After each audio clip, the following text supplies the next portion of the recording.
Edri. Sí, presente. Diego Pérez Cordero. Edri, ya contestó. Gracias.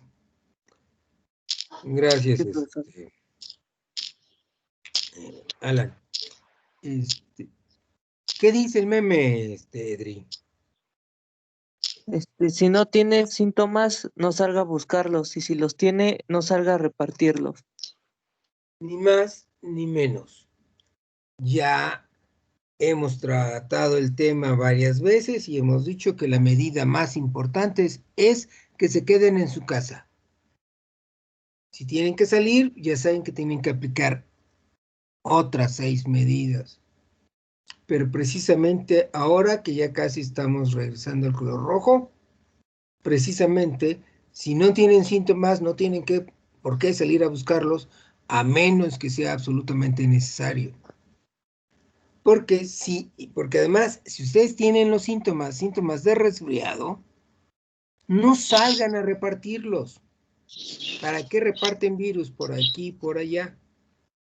Claro que si alguien de su familia, que no son ustedes, tiene más de 60 años, o aunque no los tenga, si tiene hipertensión, diabetes u obesidad, ellos, si tienen síntomas, sí tienen que salir de inmediato al hospital, precisamente para que puedan ser evaluados por un médico, checar muy bien el funcionamiento de sus pulmones, cuánto oxígeno está transportando su sangre, otros aspectos que tiene que hacerse, el estado de hidratación, otras cosas. Eventualmente ahora los van a retener en el hospital, no porque estén mal, sino para irlos checando y evitar que empiecen a derivar en una manifestación grave del COVID, y antes de que eso sea grave, darles un medicamento o darles una terapia adecuada, como puede ser que les den simplemente una mascarilla con oxígeno para que ninguna de sus células sufra por falta de oxígeno, que es lo que pasa cuando la gente no llega rápido al hospital. La gente se espera 2, 3, 4, 5, 6 días y ya cuando llegan ya no hay mucho que hacer, los intuban, pero ya las células de su cuerpo han sufrido la falta de oxígeno, tienen daño multiorgánico y se mueren. Entonces, por favor, si tienen síntomas, no salgan a buscarlos. Y si los tienen, no salgan a repartirlos. Ok. Dylan, ¿qué es lo que se muestra en la pantalla? Por favor. El blog. El blog, perfecto, ok, porque luego pasamos de una aplicación a otra y desconozco todavía de qué manera lo he hecho y no se muestra la pantalla. Me ha pasado 2 veces, no sé qué hice o cómo lo hice para que pasara, y entonces mejor preguntamos.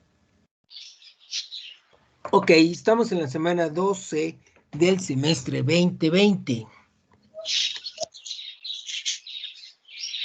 Y entonces, en esta semana vamos a estudiar la determinación del sexo de los organismos y las 2 fuentes de variabilidad, la mutación y la recombinación de genes. Es decir, vamos a estudiar la materia prima de la evolución. Por supuesto, el objetivo es adquirir los conocimientos previos para enfrentar el estudio del transformismo, a lo que se le mal conoce con el nombre de evolución. Mucha gente cree que entiende la mecánica del proceso evolutivo y sobre la base de esas incomprensiones hay quien se niega a aceptar la realidad de su existencia. Eso no pasa con la teoría general de la relatividad de Einstein, ni pasa con la mecánica cuántica. Bueno, pero sí pasa con la evolución. Su pensamiento de esas personas, que son inteligentes por otra parte, son muy inteligentes, su pensamiento es falaz, que como saben de su materia de lógica, que ya cursaron, una falacia es un argumento erróneo.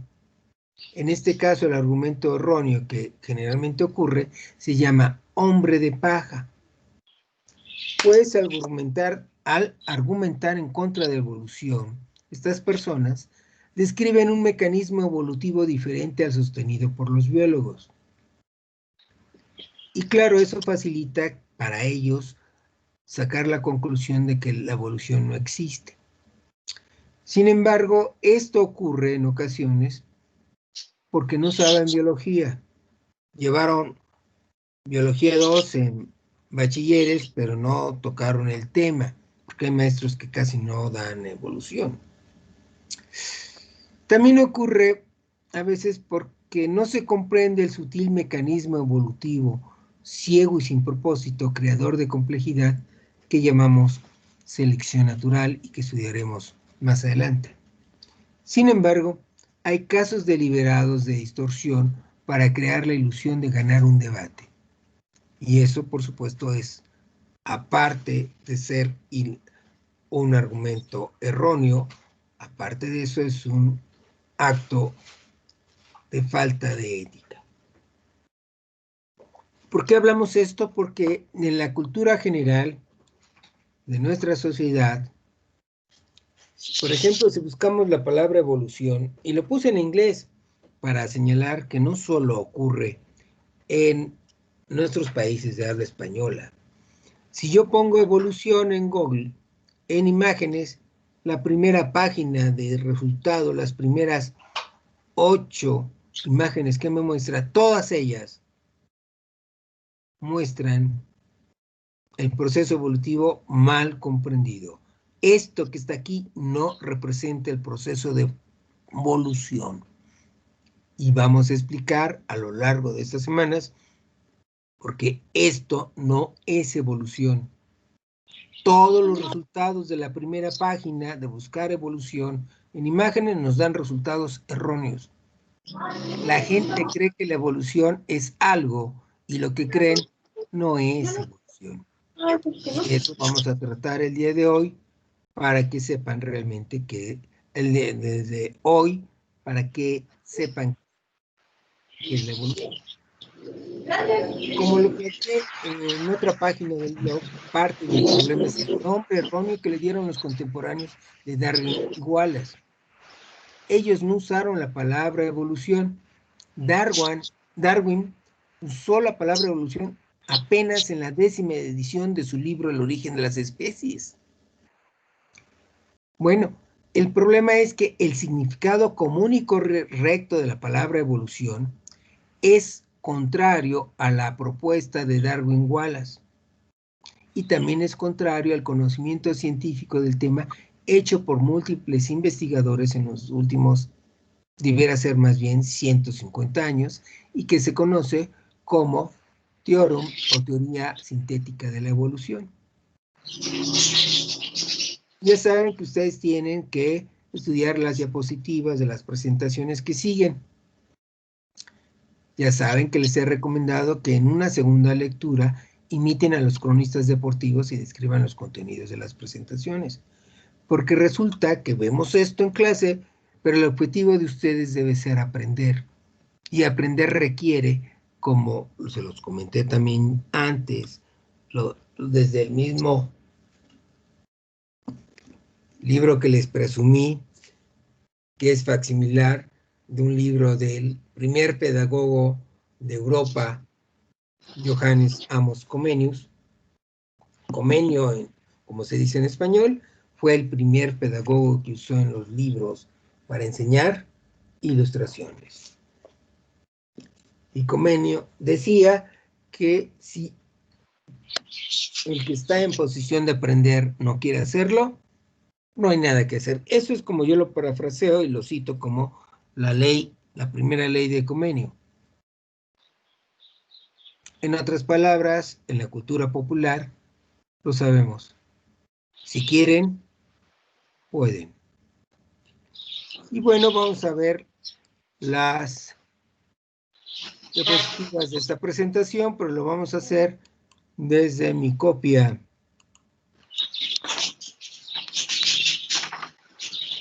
de LibreOffice.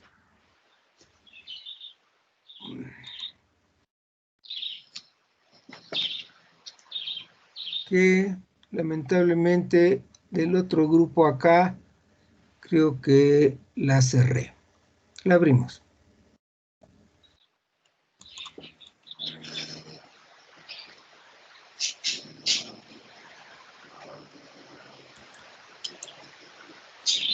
Vamos a estudiar entonces la presentación de determinación del sexo. Es una parte de lo último de genética que vamos a estudiar. Antes de comenzar a estudiar precisamente la evolución.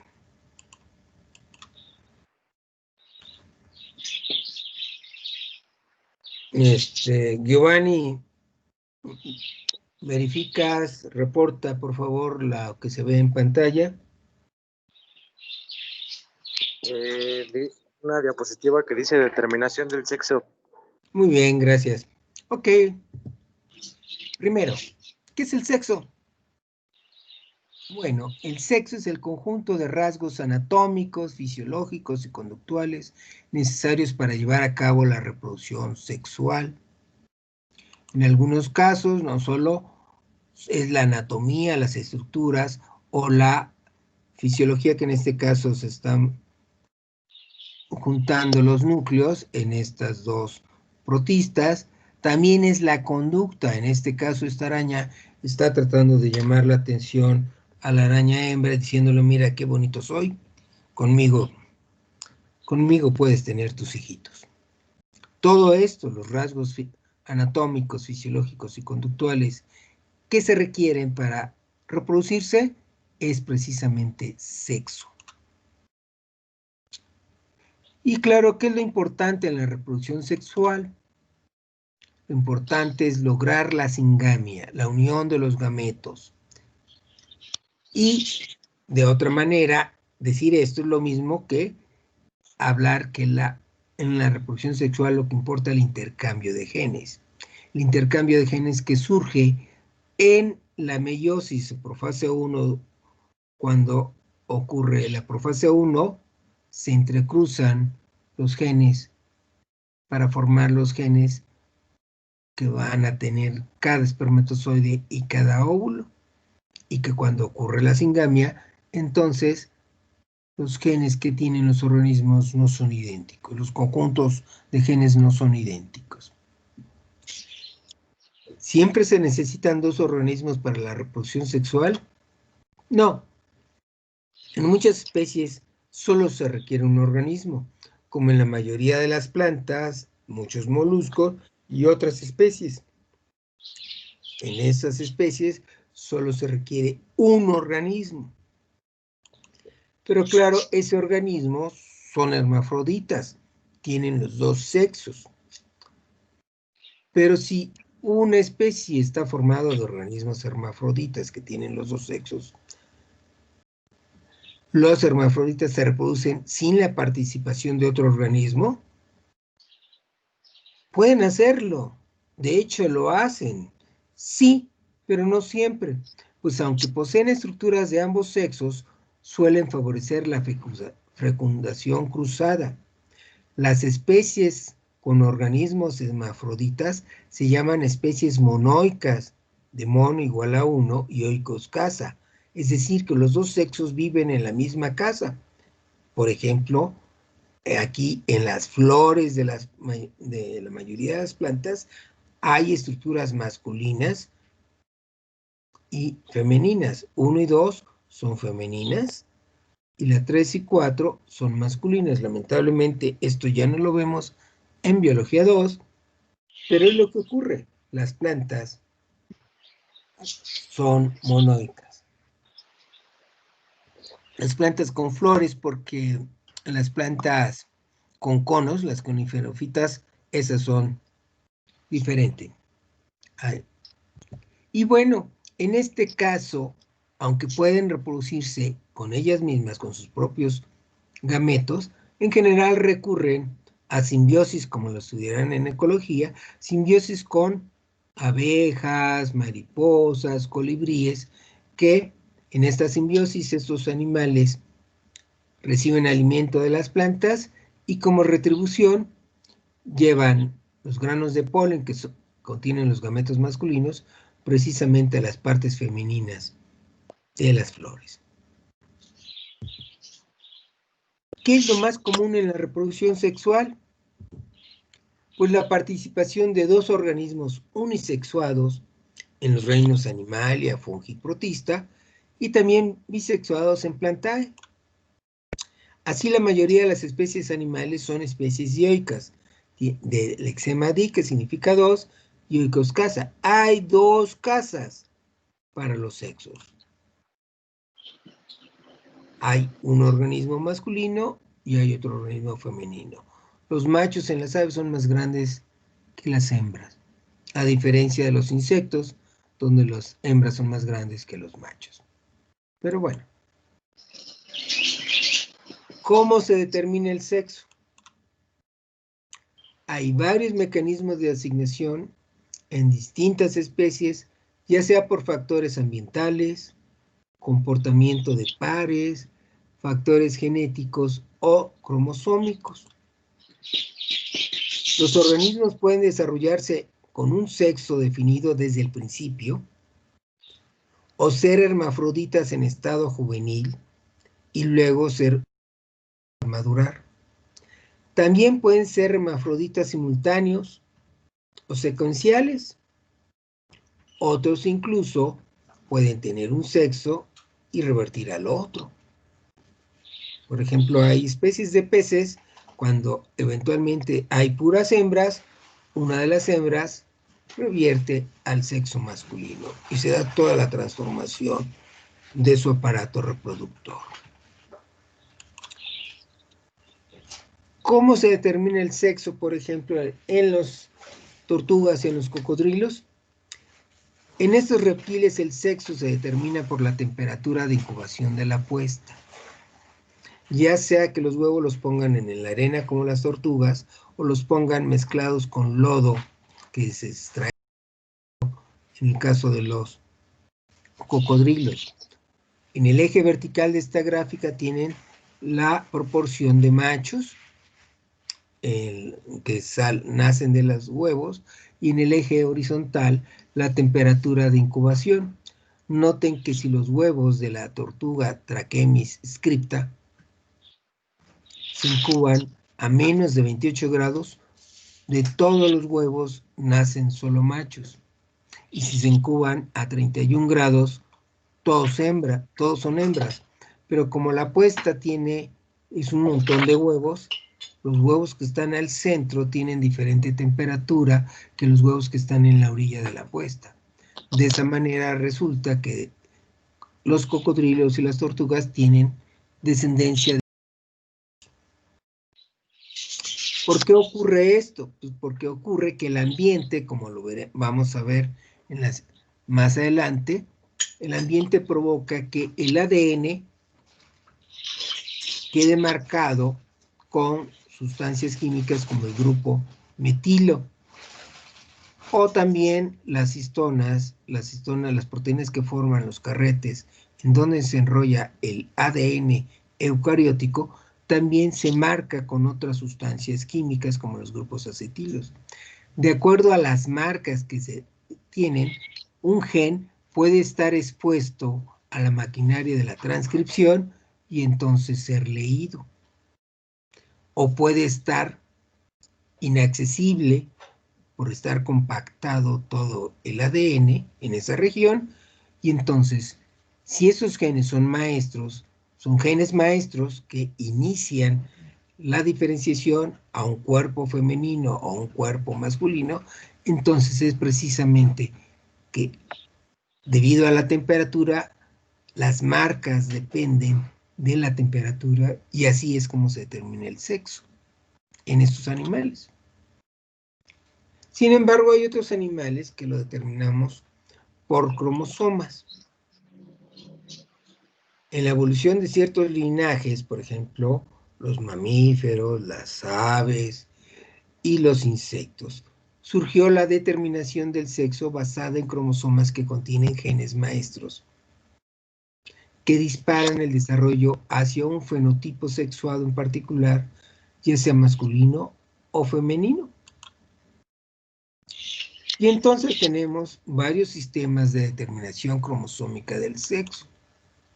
Tenemos el sistema XXXY, que existe en mamíferos y en muchos insectos, pero no todos los insectos.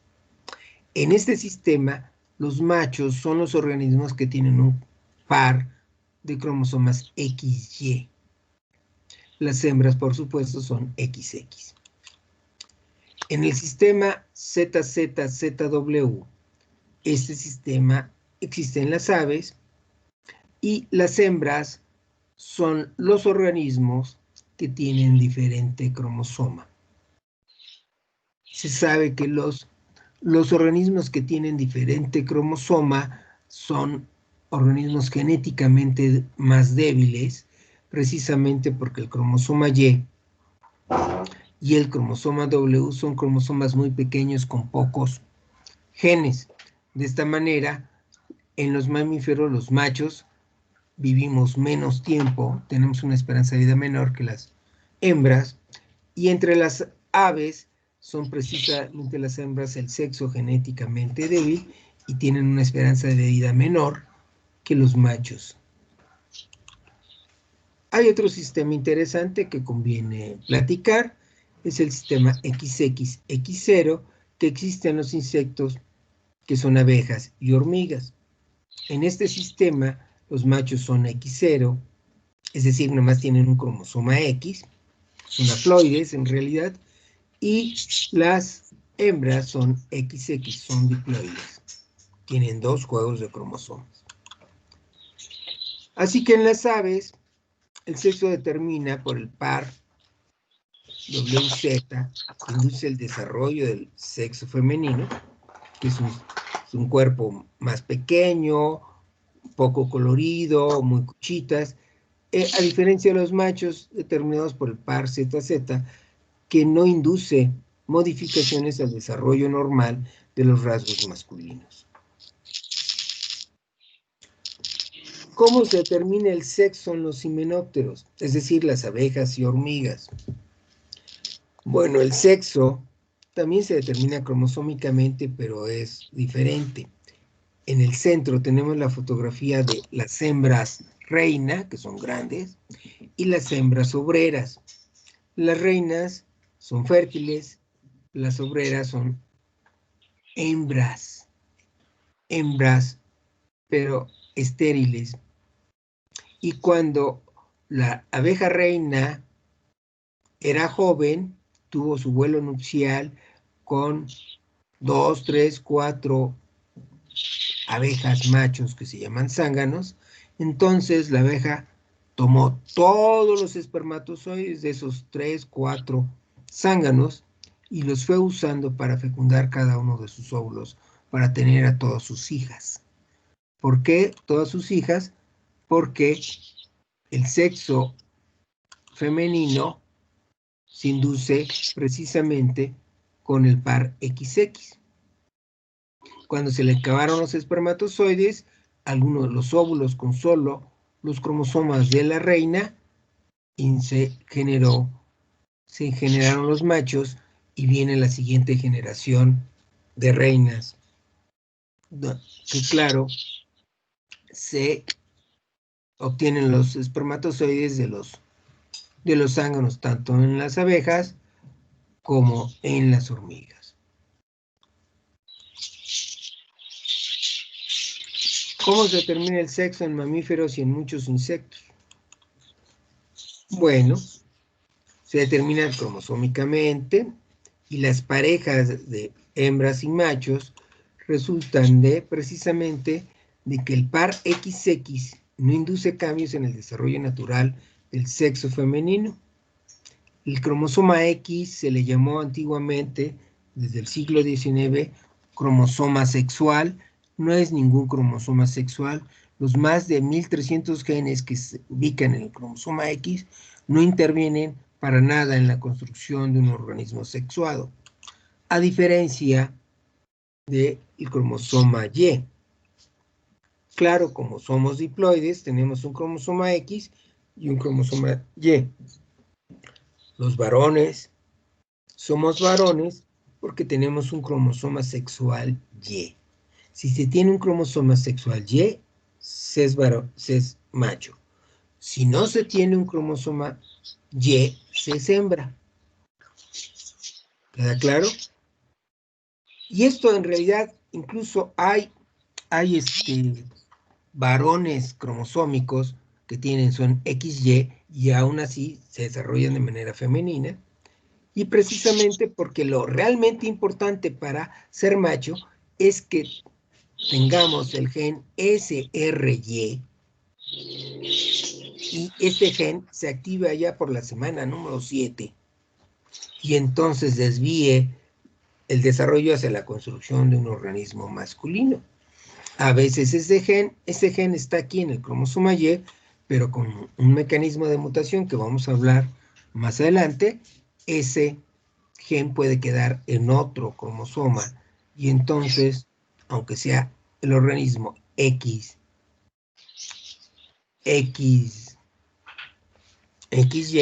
pudiera tener otro sexo, o pudiera ser XX, pudiera ser macho, porque el cromosoma XY está en algún lugar.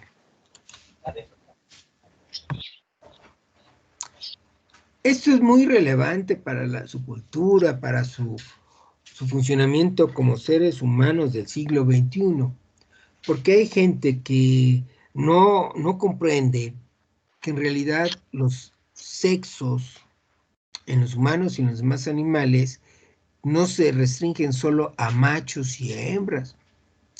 Resulta que hay casos intersexuales que no son claramente ni machos ni hembras. A veces hay caracteres intermedios. Y esto ocurre porque para construir los rasgos necesarios para la reproducción se necesitan cascadas de encendido y apagado de genes, cascadas en realidad complejas, iniciadas por genes maestros que son inducidos por diferentes disparadores, con asas de retro y realimentación, como lo estudiamos en la homeostasis, y también por antagonismos dinámicos que pueden bascular hacia un lado o hacia el otro, hacia un hacia un sexo o hacia el otro sexo. Dichas han cambiado evolutivamente de varios modos a través de parches moleculares que conmutan hacia fenotipos diferentes en momentos y escalas distintos. Entonces, en la parte de arriba, en los mamíferos XY, tenemos el gen SRY, que se enciende y dispara una cascada de señalización, una cascada de interacción de genes que construyen precisamente las características masculinas. En cambio, cuando no se tiene el gen SRY, todos los genes que participan, ¿sí?, bloquean precisamente a los genes XOS9, por ejemplo, al FGF9, están bloqueados. Son los genes que son activados por SRY y se es macho, pero en las hembras, como no se tiene el gen SRY, precisamente estos genes que construyen a los machos están bloqueados y el desarrollo va dirigido hacia los genes que construyen los ovarios. Y claro, estos mecanismos son complejos y pueden fallar. Pueden fallar en una etapa temprana o más tardía, y aunque sean algunas personas cromosómicamente XY, resulta que son fenotípicamente mujeres.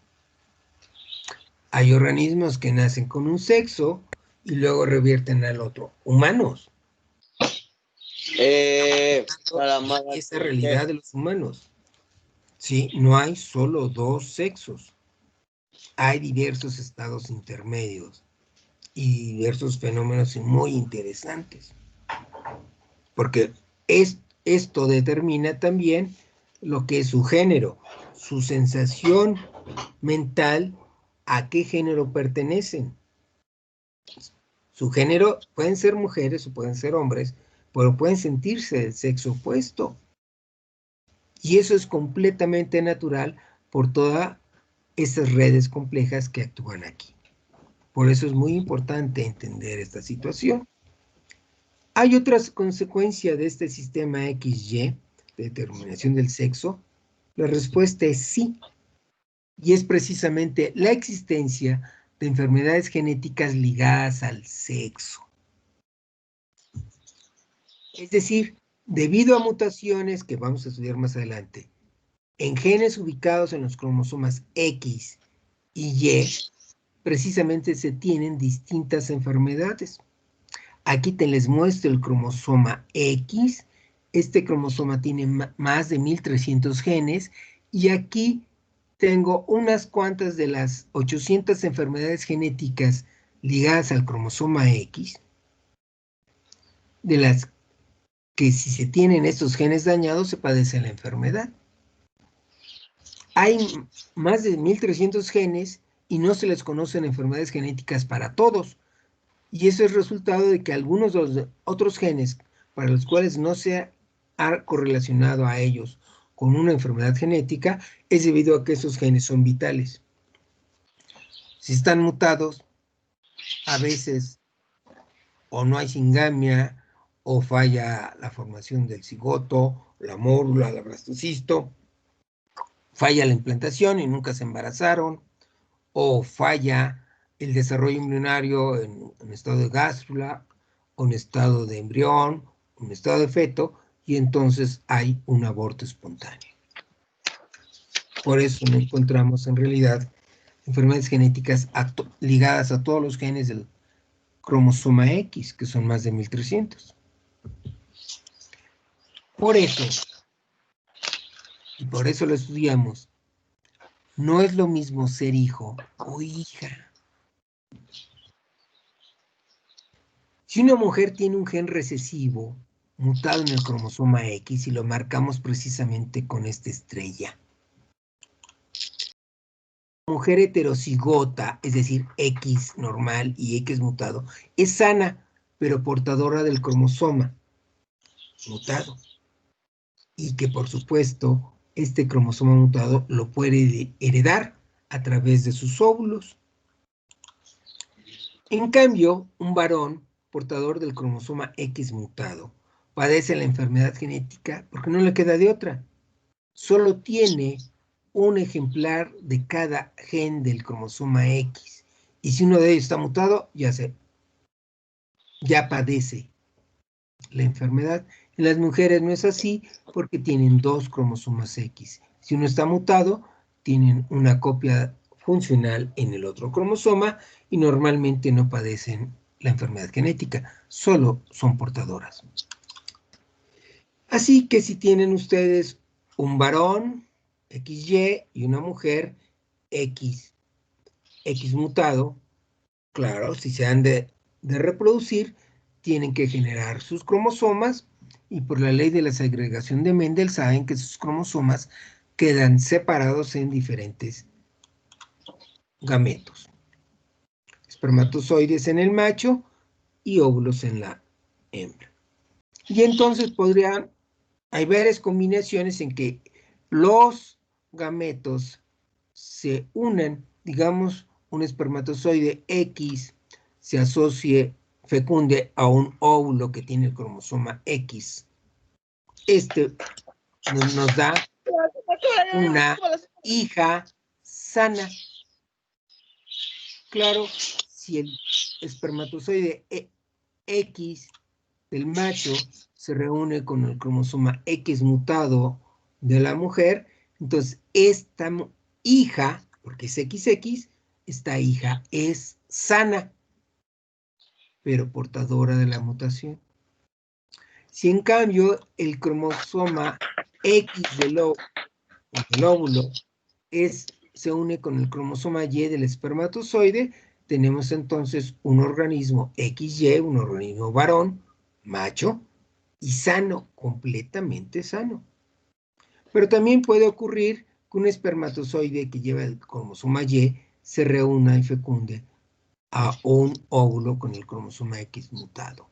¿Qué va a ocurrir en este caso? Que en este caso, este varón, este hijo XY, tiene la enfermedad genética ligada al X. Entonces, la probabilidad de tener descendientes sanos, en este caso, es del 75%. Las dos mujeres y un varón van a ser sanos. La probabilidad de estar enfermo siendo hijo es del 50%, porque uno de cada dos tiene el cromosoma mutado. Por eso su probabilidad de estar enfermo es del 50%. Y, finalmente, la probabilidad de ser hija sana es del 100%. Todas las hijas son sanas. Solo la mitad de los machos son sanos. Pero en este caso, una de cada dos de las hijas es portadora del cromosoma mutado XX mutado y que por supuesto lo puede transferir a su descendencia.